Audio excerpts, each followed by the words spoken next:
গত 12 ফেব্রুয়ারি অনুষ্ঠিত ত্রয়োদশ জাতীয় সংসদ নির্বাচনের 2 দিন আগে তৎকালীন প্রধান উপদেষ্টা ডক্টর মোহাম্মদ ইউনূসকে ভেরি ভেরি ইম্পর্টেন্ট পারসন হিসেবে ঘোষণা করে অন্তর্বর্তী সরকার।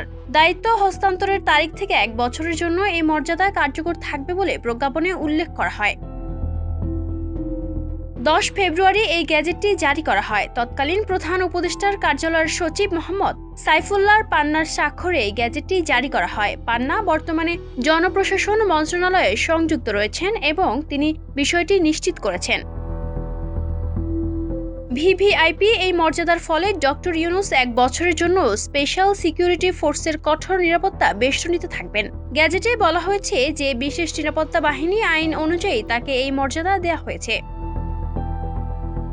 আইনের ধারায় বলা হয়েছে অত্যন্ত গুরুত্বপূর্ণ ব্যক্তি অর্থাৎ কোনো বিদেশি রাষ্ট্রের রাষ্ট্রপ্রধান বা সরকার প্রধান এবং এই আইনের উদ্দেশ্য সরকারি গ্যাজেটে প্রজ্ঞাপনের মাধ্যমে সরকার কর্তৃক ঘোষিত অন্য কোনো ব্যক্তি।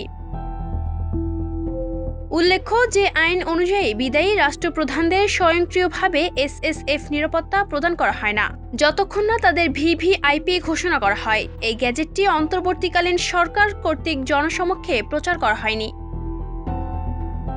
প্রায় 18 মাস থাকার পর 28 ফেব্রুয়ারি 2026 সালে রাষ্ট্রীয় অতিথি ভবন যমুনা ত্যাগ করেন ডক্টর ইউনূস।